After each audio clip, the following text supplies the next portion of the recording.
Oi, gente, tudo bem? Meu nome é Luciana Dias, eu sou psicóloga, neuropsicóloga e atuo com a terapia cognitivo-comportamental, né, a tão chamada TCC, não sei se vocês já conhecem, e a terapia comportamental dialética, que a gente chama aí de TCD ou DBT, tá? Eu fui convidada para responder uns questionamentos de vocês, então eu vou estar aqui fazendo essa pequena entrevista para vocês, eu espero que vocês gostem e que eu possa contribuir com vocês, tá bom?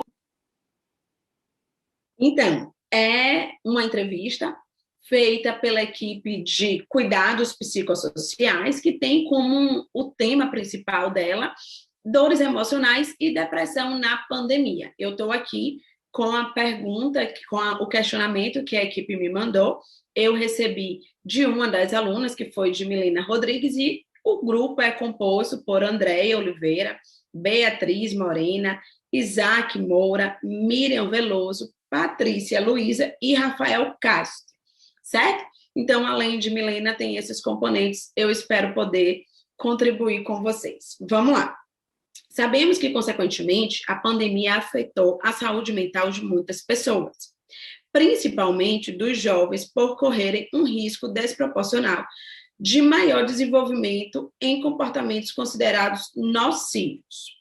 Quais poderiam ser esses comportamentos e o que justificaria que eles serem mais comuns entre os jovens durante a quarentena? Bom, sim, eles foram afetados, todos nós fomos afetados em grande ou em pequena proporção, uns mais, outros menos, mas fomos afetados.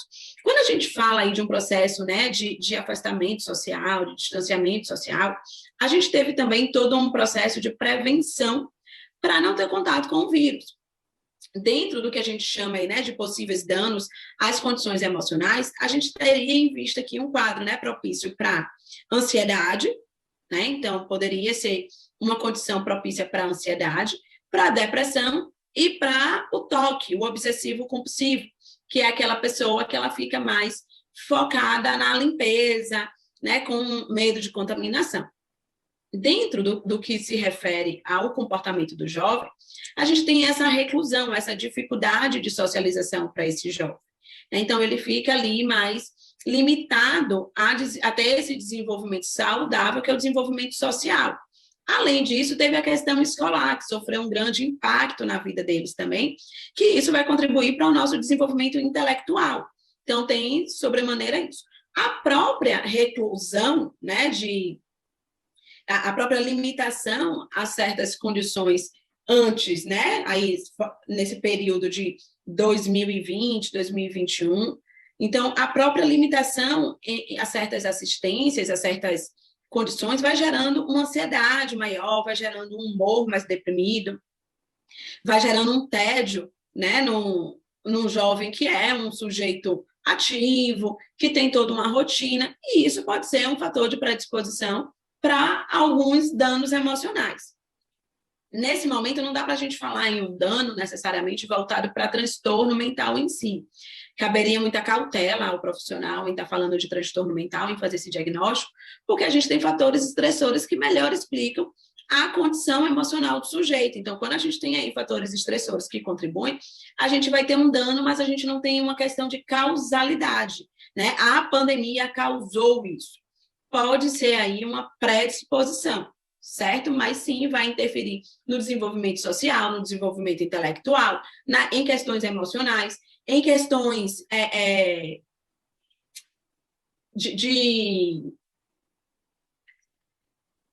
condição de tolerância mesmo, né? Porque a própria incerteza gera essa capacidade de você ficar mais intolerante. Então, vai sim afetar o desenvolvimento dentro dessa perspectiva, certo? Vamos lá. Para a segunda questão de vocês. Quando as pessoas sentem dor emocional, as mesmas áreas do cérebro são ativadas, como quando as pessoas sentem dor física? Como poderia nos explicar essa afirmação? Veja, aqui a gente entra numa questão de mente e dor emocional e dor física, né? Aquela dicotomia mente e corpo, que a gente hoje sabe que já caiu por terra, a gente não trabalha mais com essa dicotomia mente e corpo. Sim, a área responsável pelas emoções, a gente vai ter aí a amígdala, a gente vai ter o córtex cingulado anterior, que são áreas responsáveis por essa relação de estímulo-resposta. Então, não tem a ver com como acontece necessariamente a dor emocional, mas o processo de estímulo-resposta. Como a gente tem um sistema nervoso central, né, complexo e inteligente de tal modo que sim, tem algumas questões aí que a gente pode estar fazendo, né, uma compensação, mas não difere dessa questão de dor emocional, não. E não é a dor emocional, é o sofrimento do sujeito. E esse sofrimento, ele vai ter aspectos, né, que a gente consegue trazer como um sofrimento emocional, de uma instabilidade emocional, de uma desregulação emocional, mas que afeta o sujeito como um todo, que não existe essa percepção mais de emocional e físico, mas que interfere como um todo, e sim a resposta do nosso sistema nervoso central vai ser a mesma diante da condição, tá? A dor física, muitas vezes, ela vai estar ativando uma área específica, se a gente estiver falando de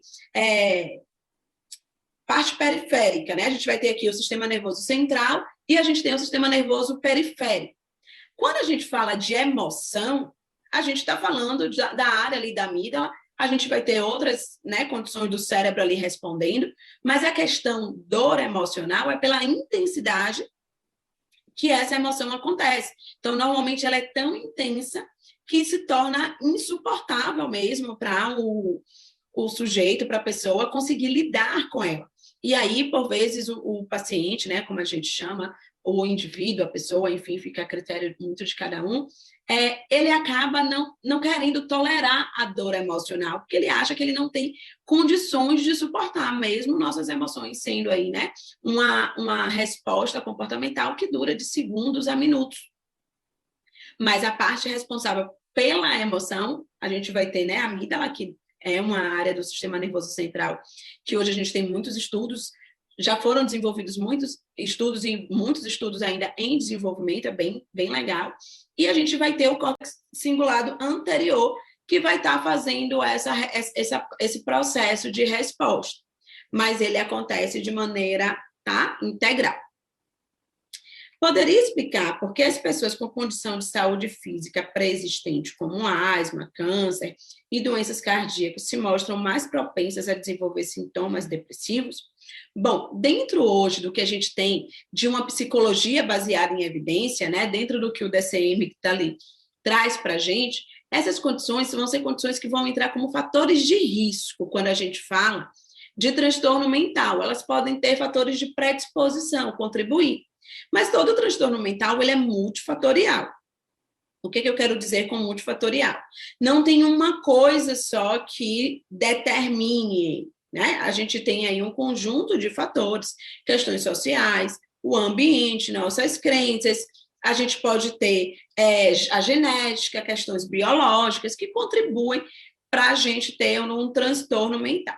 Em se tratando de doenças crônicas, como você trouxe aqui, né? A asma, o câncer, que pode ser não necessariamente crônico em si, e questões cardíacas, aqui a gente envolve tanto a interpretação que o sujeito faz da situação, né? Muito comum que um paciente que receba uma notícia de câncer, ele diga assim, pronto, eu vou morrer. Né? Então, e não necessariamente esse tem que ser o prognóstico, o desfecho do processo. Quando a gente tem um paciente, né, que ele tem uma questão crônica, ele vai ter limitações que acabam afetando a qualidade de vida desse paciente. Então, que de fato é uma vida, mas não que seja mais ou menos limitada, mas com uma limitação que tem ali um fator que a gente está sempre em alerta, que é a saúde. Deixa eu passar aqui para a quarta perguntinha de vocês. O grupo de trabalho da Organização Mundial de Saúde cobra o investimento global na saúde, deve ser cobra ou cobre. O mais recente Atlas de Saúde Mental da OMS mostrou que em 2020 os governos em todo o mundo gastaram, em média, pouco mais de 2% de seus orçamentos nos serviços de saúde mental.